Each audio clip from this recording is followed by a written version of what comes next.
네. 자, 목요일 이 시간은 미디어 토크 코너입니다. 두 분 모셨습니다. 최진봉 성공회대 신문방송학과 교수, 문희정 국제시사평론가. 안녕하세요. 네, 네, 안녕하십니까. 네. 두 분은 그대로신데 진행자만 바뀌었습니다. 그렇네요. 잘 부탁드리겠습니다. 저희가 잘 부탁드립니다. 아이고, 무슨 그런 말씀을. 예. 아니 근데 실은 우리 문희정 평론가님하고도는 처음 방송을 하는 것 같고, 네. 네. 최진봉 교수님하고도 제가 진행자인 그건 진행하면서는 없었어요. 따로 네. 그러니까 패널로 같이 패널로 앉아 있었던 같이 적은 앉아 있었는데 있었어요. 맞습니다. 진행자로만 야 이것도 참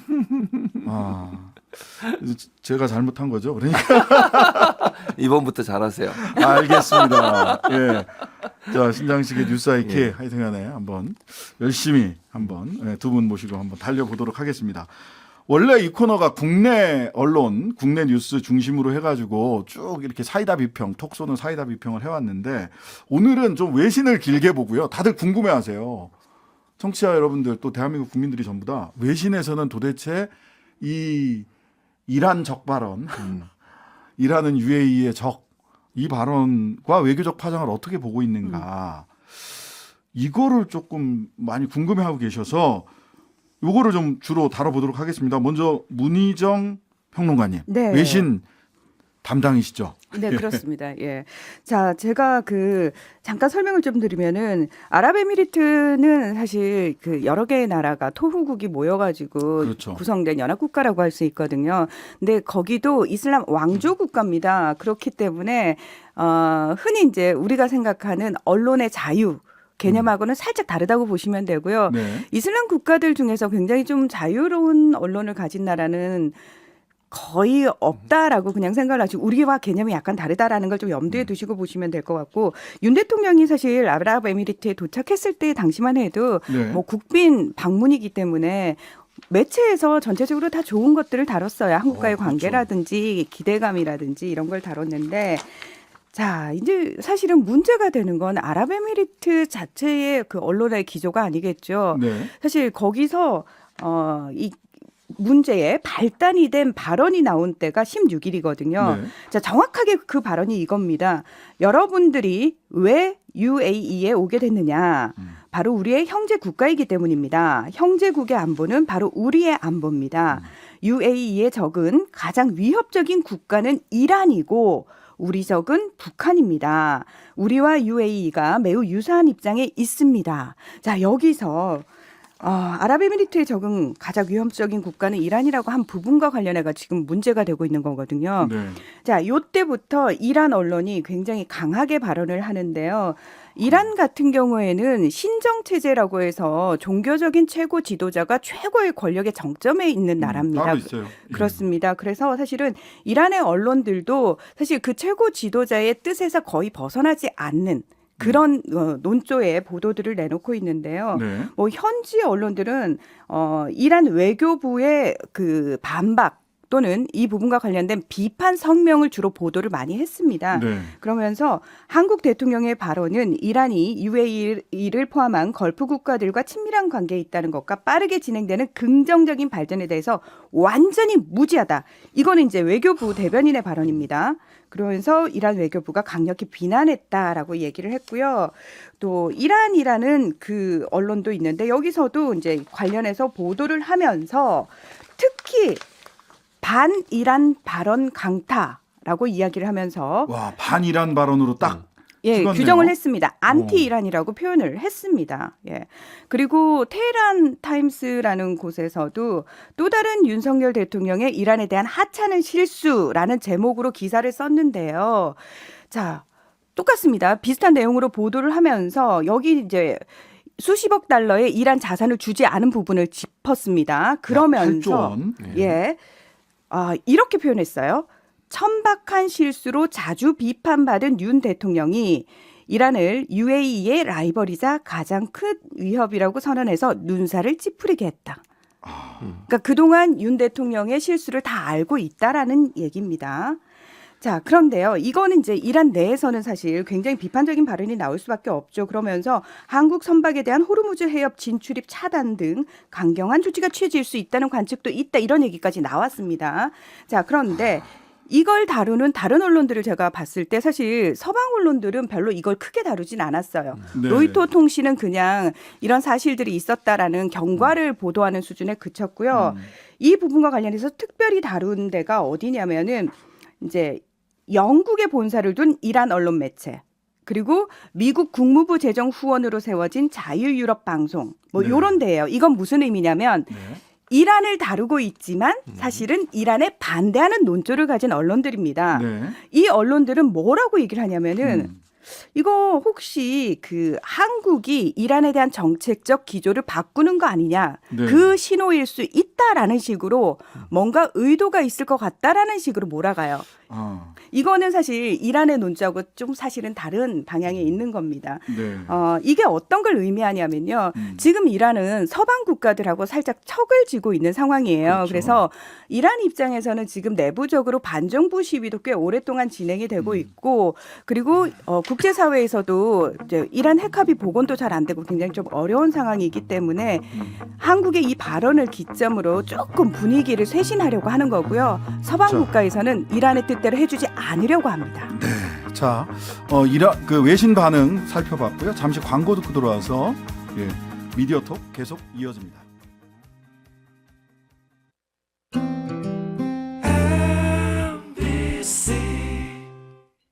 뜨거운 경기를 가르는 손경제 한판. 자, 전반전은 평일 아침 8시 30분 손에 잡히는 경제. 이진우입니다. 패스. 후반전이죠. 평일 오전 11시 5분에는 손에 잡히는 경제 플러스. 박정호입니다. 3점 슛. 네, 연장으로 이어집니다. 11시 52분 손경제 상담소. 김현우입니다. 상담은 거들 뿐. 어때? 한 게임 더? 할아버지, 어떻게 두만을 10년이나 키워내신 겁니까? 남들은 오장육부락 하는데 이 안에는 심보가 3개 더 있다. 항상 이 언제 잘릴지 모른다는 조바심, 그리고 담당 PD를 언제나 믿지 않는다는 절대 의심, 그리고 요 배꼽 밑에 복도에서건 스튜디오에서건 본부장을 마주치지 않겠다는 조심. 아, 그래서 오늘날에 10년 두만을 만드신 거군요. 저도 같이 피해 다닐래요. 택시집 막내 아들 소 키우는 집 막내 아들이 함께하는 매일 오후 2시엔 박준영 박영진의 2시 만세. 동포청년, 외국에서도 미니로 들을 수 있네. 이번 설날에는 집에 올 거지? 밥 한 끼 먹고 가라. 고향에서 기다리는 사람들. 지금 제 상황이요. 제가 갈 힘이 없어가지고. 집에 가고 싶어도 가지 못했던 사람들. 올해는 찾아뵈야 하지 않겠어? 그래, 이번에는 갑시다. 엄지게는구나. 마침내. 마침내 집에 갈 결심한 그들을 위해 뭉쳤다. MBC 라디오 설 특별 생방송. 여성시대 양희은 서경석입니다부터 원더풀 라디오 김현철입니다까지. 1월 21일과 23일 특별 생방송으로 만나보세요. 다들 가면 소는 누가 키울 거야, 소는. 전국 친환경자랑 페트병 라벨 떼서 버려주라. 빈캔은 꼭 구겨서 버려주라. 주라 환경 생각해주라. 요즘 대세 친환경 아니더냐. 좋아 나도 할래. 오늘도 야무지게 에코. 우리 모두 에코하게 친환경 실천 합시다. 공익광고 협의회. 지금 시각은 7시 35분입니다.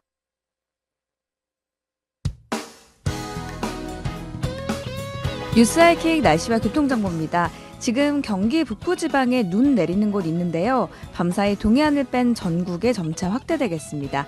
내일 아침에 대부분 그치겠지만 충남 서해안과 호남 일부 지방은 낮까지도 가끔 눈 날리는 곳 있겠고요.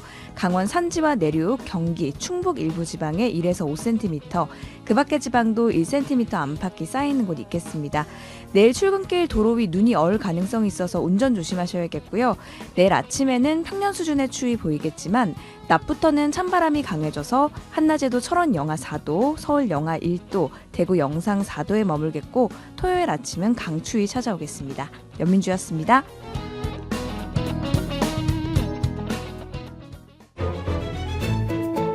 여러분은 지금 하루 종일 기다려지는 진짜 시사, 신장식의 뉴스 하이킥을 듣고 계십니다.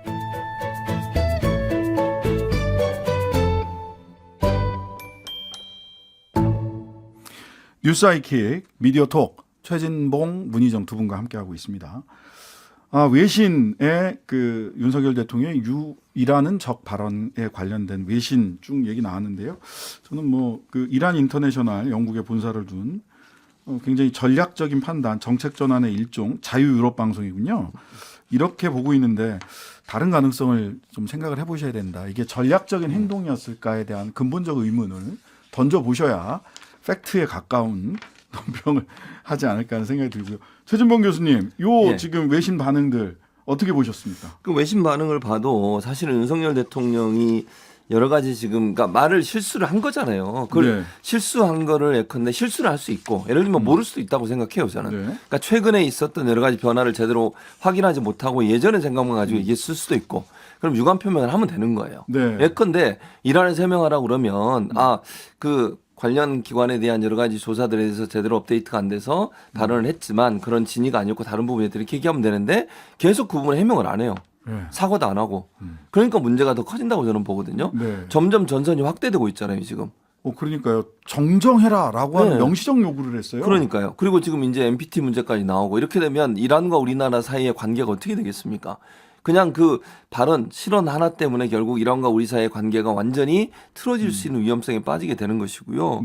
지금 현재 이란 같은 경우에는 석유, 그러니까 기름 산유국 4위인가 그래요. 매장량만 해도. 교역도 엄청나게 많이 하고 있고요. 우리나라 K-드라마나 K-팝 같은 경우에 이란에서 엄청난 인기를 끌고 있고. 이런 상황에서 만약 이란과 우리 사이에 뭐 갈등이 생긴다. 그랬을 경우에 우리 경제에 미칠 파장과 역할 왜 생각을 못 하는 거죠? 아니 다보스 가셔가지고 그렇게 뭐 비즈니스 하시겠다고 그렇게 하시면서 이란과의 관계가 틀어지는 순간 우리 경제에 미칠 영향 왜 고민을 안 하시냐는 거죠. 그래서 지금까지 윤석열 대통령 지난번 바이든 날리면도 같은 상황입니다만 문제가 발생하는 과정 그 문제가 발생했을 때 그걸 해결하는 과정에 저는 문제라고 봐요. 오히려. 해명이나 사과 이런 부분이 제대로 안 되고 그냥 두루뭉실 넘어가려다 보니까 또 다른 문제까지 파생적으로 발생하는. 근데 바이든 날리면 때야 미국이 그냥 넘어갔으니까 문제가 없지만 지금 이란을 적으로 규정했던 아랍에미리트의 적이 이란이라고 표현했던 이 발언은 이란이 지금 문제를 삼고 있는 거잖아요. 일단락 짓지 않으면 제가 볼 땐 점점 이 문제가 확산될 수 있다. 그것이 과연 우리 국민을 위해서 도움이 되는 거냐 하는 부분을 깊이 고민해야 한다고 생각합니다. 그러니까요. 여기 3단 논법을 사용하셔가지고 형제국의 안보는 우리의 안보다. 이란은 UAE의 적이다. 그러면은 3단 논법에 따르면 이란은 대한민국의 적이기도 해요. 그냥 정확하게 3단 논법을 구사를 하셨어요. 야, 굉장히 논리적으로 구사를 하셨다. 근데 외교적으로 이렇게 에너미, 적 이런 단어 자체를 사실은 사용 안 하죠. 사용 안 하잖아요. 그래서 오죽하면 우리가 그런 표현하잖아요. 아유 외교적 발언하지 마시고라고 표현을 할 정도로 우리가 애둘러서 표현을 상당히 많이 하죠. 왜냐하면은 그 단어 하나에 굉장히 민감해질 수 있기 때문에 그래서 굉장히 더 조심스럽다라고 얘기를 하거든요. 근데 일반적으로 사실 국빈 방문을 해가지고는 이렇게 이제 뭐 실수를 하는 경우는 거의 없어요. 왜냐하면 밑에서 실무진들이 거의 다 준비를 해주고 그거를 적어도 국가 정상이라면 상대국에 대해서는 어느 정도는 인지를 하고 가니까요. 그런데 뭐 예를 들어서 이름을 살짝 틀린다거나 그 지역을 살짝 틀리는 나라를 조금 틀리는 뭐 이런 거는 바로 정정을 해서 크게 문제가 되지 않는데 이제 비슷한 일이 그 지난달에 시진핑 중국 국가주석이 사실 또 걸프 협력 회의 국가들하고 정상회담을 하면서 공동 성명을 발표를 했는데 거기서 아랍에미리트하고 사실 이란하고 섬 3개를 두고 분쟁을 벌이고 있거든요.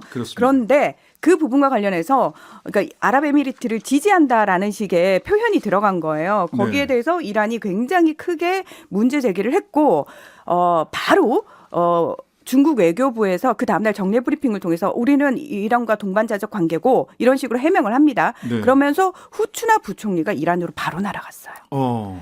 그래서 사실은 진화를 금방 했죠. 근데 지금은 이란 대사를 또 외교부 차관이 초치해서 불러들여가지고 우리가 이렇게 설명했는데 왜 안 받아들이는 거야? 이런 메시지를 전달을 했어요. 설명 내용은 전혀 바뀌지 않았습니다. 계속해서 군부대에서 우리 군인들을 격려하기 위해서 한 말인데 왜 오버하냐, 과도하다. 아니 근데 저는 그게 이해가 안 되는 게요. 장소가 우리 군 장병들을 격려한 자리면 어떤 말을 해도 그게 영향을 안 미치는 건가요? 장수는 상관없어요. 네. 무슨 말을 했냐가 중요한 거 아닙니까? 네, 네, 네. 일국의 대통령, 소위 이제 뭐 어느 분은 일국의 장관이라고 얘기하시던데 네. 대한민국 일국의 대통령이나 한 분이 어떤 말을 하게 되면 우리 국가의 입장이 돼버리는 거예요. 본인이 뭐 의지적으로 했든 안 했든 간에 상관없이 네. 외국에서 볼 때 대한민국 대통령이 공식적인 석상에서 카메라가 돌아가고 있고 언론이 보도하고 있는 상황에서 아랍에미리트 적은 이란이다 이렇게 얘기한 건 명시적으로 발언을 한 거잖아요. 네. 그걸 부인해 버리면 안 되는 거죠. 그게 자리가 장병들을 격려한 자리니까 괜찮다? 이건 말이 안 되는 해명이죠. 그러니까 이란이 받아들이지는 않잖아. 당연히 그걸 그럴 수밖에 반복하니까 없죠. 아, 이 사태를 어떻게 수습을 하려고 하는지 너무 조마조마해요. 참 조마조마합니다. 예. 자, 지금 다보스로 넘어가셨어요? 다보스 포럼. 여기는 실무자가 없다. 모두 다 보스만 참석하는 곳이다. 이렇게도 누군가 농담을 하던데 다보스 포럼 어떤 네. 곳입니까? 뭐 하는 데입니까? 네, 스위스 동부 휴양도시 다보스에서 매년 열리는 국제회의인데요. 올해로 53번째고요. 올해의 슬로건은 분열된 세계에서의 협력입니다. 원래 1971년에 사실 유럽의 경제인들이 모여가지고 이제 친목을 다지는 유럽 경제 포럼으로 출발을 해가지고 1987년에 세계 경제 포럼으로 바뀌었는데요. 그러니까 정식 명칭은 세계 경제 포럼인데 열리는 곳에 지역의 이름을 따서 다보스 포럼이라고 얘기를 하죠. 자, 2000년대부터는 정치, 사회, 문화 등 이 각 분야의 현안들을 다루면서 브랜드 가치를 높이고 있는 중인데요. 아무나 참여할 수 있는 건 아니고요. 근데 뭐 초청을 받는다거나 또는 일정 수준 이상의 규모를 가진 기업가가 연회비 8천만 원 이상을 내고 참가를 하는 겁니다. 뭐 숙박비라든지 교통비는 다 별도고요. 그래서 부자들의 놀이터라는 별명과 함께 그 상위 1%만의 행사다 이렇게 불리기도 하는데 워낙 이렇게 참가비도 고액이고 또 회의 진행 방식도 상당히 좀 권위적입니다. 아무래도 보스들만 모이다 보니까. 네. 그리고 여기서 정말 뭐 앞으로의 우리 미래를 끌고 갈 전망들이 나온다 이런 얘기를 하는데 실제로 다보스 포럼에서 이 얘기가 나왔으니까 우리가 이렇게 정책을 끌고 갈 거야 하는 나라들이 있나요? 아니에요. 굉장히 상징적인 선언이에요. 상징적인 자리죠. 여기가. 그렇죠. 그리고 사실 여기 경제 포럼이잖아요. 네. 자본주의를 더 퍼뜨리는 세계화시키는 하나의 모멘텀이 되는 시간이기도 하다라는 얘기가 있기 때문에 비판 굉장히 많이 하고요. 사실은 다보스 포럼과 쌍벽을 이룰 정도로 다보스 포럼에 반대하는 시민단체와 인권운동가들, 기후운동가들의 시위가 사실은 더 많이 주목을 받는 그런 포럼이라고 할 수가 있죠. 예, 올해도 보니까 뭐 수백 명이 쫙 걸어서 기후 정의 활동가들이 걸어서 이렇게 가는 그 사진들이 좀 많이 나와 있던데 과거에는 굉장히 상징성 있는 뭐 세계 뭐 마이크로소프트 회장이라든지 이런 분도 오고 또 G7 국가 수장들도 가고 했는데 한 근자에 한 5년 10년 상관에 그냥 뭐 부자들이 모였나 보다 이렇게 좀 의미가 좀 축소된 것 같아요. 올해는 뭐 누가 G7 국가 원수들 뭐 참석하는 사람들이 좀 있습니까? G7 중에서는 올라프 숄츠 독일 총리만 참석을 네. 했고요. 나머지들은 지금 다 불참을 한 상황인데 그도 그럴 수밖에 없는 게 코로나19 팬데믹으로 인해서 지금 각 나라가 경제 상황이 말이 아닙니다. 그리고 네. 우크라이나 전쟁도 벌어졌잖아요. 지금 내가 한가하게 전용기 타고 가가지고 샴페인을 마실 때가 아니라는 겁니다. 네. 그리고 내부적으로 만약에 뭐 정말 거기를 간다 그러면은 국민들이 가만히 있겠습니까? 지금 우리 먹고 살기 힘들어 죽겠는데 전용기 타고 가서 뭐 하는 거야? 라는 불만이 많을 수밖에 없고요. 네. 사실은 우리 언론에서는 마치 다보스 포럼에 참석을 하는 것 자체가 굉장히 큰 영광인 것처럼 그런 뉘앙스의 보도들이 많이 나오지만 네. 실제로 외신에서는 서방 국가의 외신들은 관련해가지고 비판 보도를 더 많이 내거든요. 근래 들어서 유독 그 비판 기사가 더 많아졌습니다. 왜냐하면 네.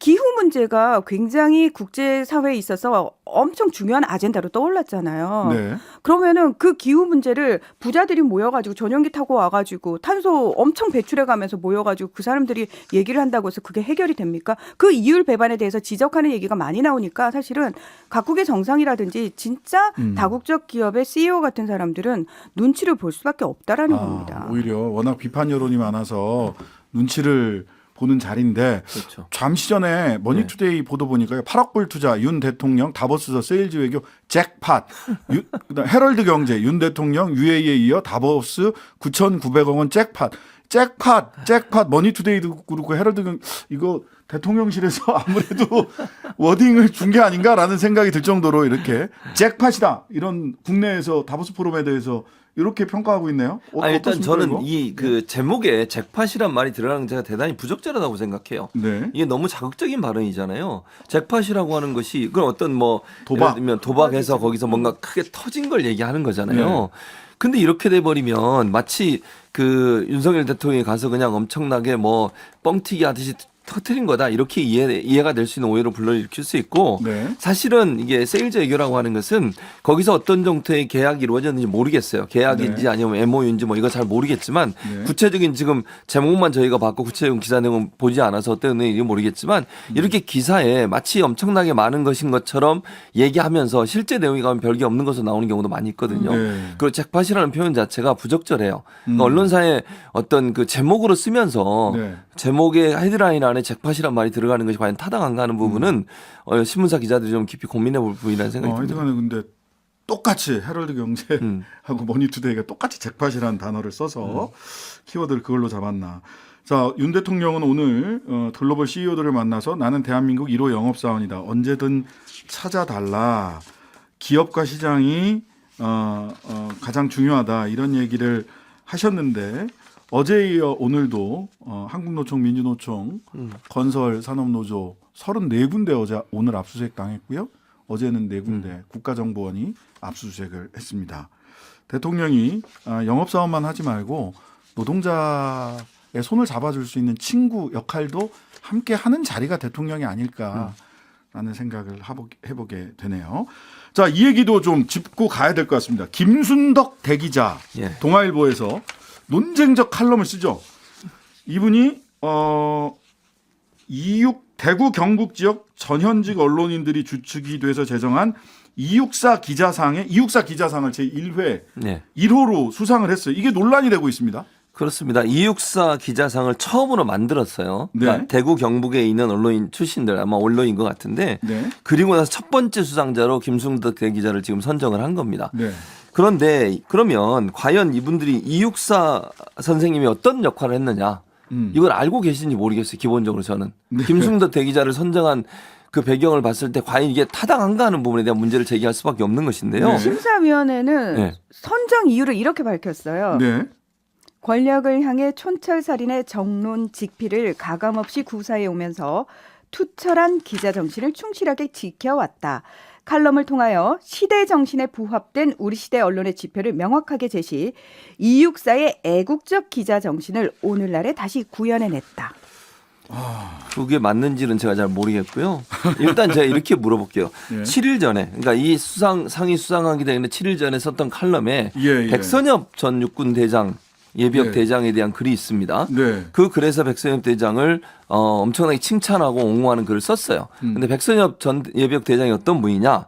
이명박 정권 당시 2009년도에 대통령 소속 친일 반민족 행위 진상규명위원회에서 백선엽을 1941년부터 45년 일본 패전 시까지 일제히 실질적 식민지였던 만주 국군 장교로서 침략 전쟁에 협력했고 특히 1943년부터 45년까지 항일 세력을 무력 탄압하는 조선인 특수부대인 간도 특설대 장교로서 일제히 침략 전쟁에 적극 협력했다.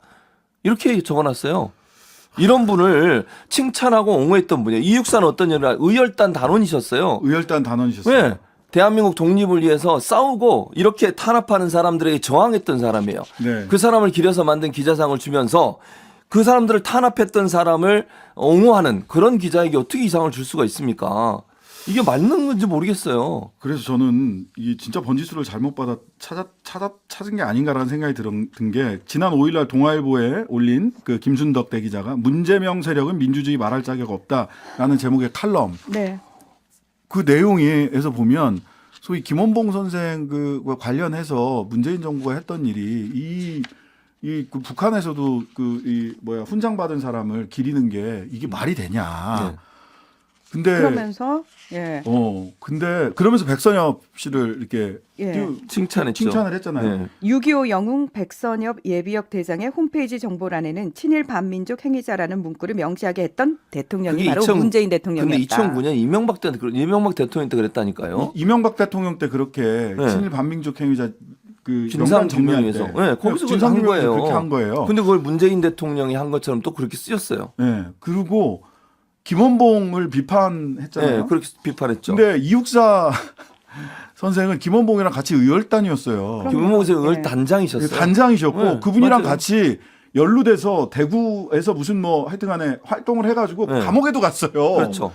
그런 이육사의 이름으로 김원봉을 비판하고 김원봉을 우리 기념 사업을 하려고 했던 문재인 대통령을 비판하고 백선엽 친일파를 찬양했던 분에게 이육사상을 줬다. 그것도 1회. 1회. 이게 참 앞으로 이 상이 누구에게 갈지가 너무 그려진다고 하면은 오지랖일까요? 매들섬 영어로 예. 예. 이란 외교부에서 썼던 매들섬, 매들섬. 오지랖. 예. 자, 그래서 예. 저는 솔직히 이 기자분들 대구경북 기자분들께서 이육사 선생이 어떤 그 항일 운동을 했는지를 정확하게 아시고 계신 건가라는 솔직히 그런 거 한번 여쭤보고 싶더라고요. 근데 저는 또 하나 이제 예. 그 문제도 문제고 이제 말씀하신 그 백선엽 전 예비역 대장에 대한 예. 문제도 그렇지만 예. 이 김순덕 대기자가 쓴 칼럼을요. 제가 청취자분들한테 한번 제안을 해볼게요. 제목만 쫙 보세요. 어떻게 썼는지. 예. 뭐 살아있는 권력에 대한 비판을 했다고 문재인 정부 때는 그랬어요. 문재인 정부 네, 때는. 그래 맞습니다. 근데요 윤석열 정부 들어가지고 지금 이제 거의 10개월 돼가지 않습니까? 네. 지금 이 윤석열 정부 들어서 김순덕 대기자 썼던 칼럼을 쫙 보세요. 제목만 다른 얘기 안 드릴게요. 그게 정말 살아있는 권력에 대한 비판적 입장 또 윤석열 대통령의 여러 가지 실수들에 대해서 비판적 입장을 냈는지 하는 부분을 본다고 하면 이분이 정말 권력에 저항하는 그런 기자였는지 판가름 날 거라고 생각합니다. 네. 자, 오늘 첫 시간이었는데요. 저와 함께한 첫 시간 마칠 시간이 다 됐습니다. 미디어톡 속 시원한 평론 최진봉 교수, 문희정 국제시사평론가 해주셨습니다. 감사합니다. 감사합니다. 고맙습니다. 하루 종일 기다려지는 진짜 시사. 평일 저녁 6시 5분 신장식의 뉴스 하이킥.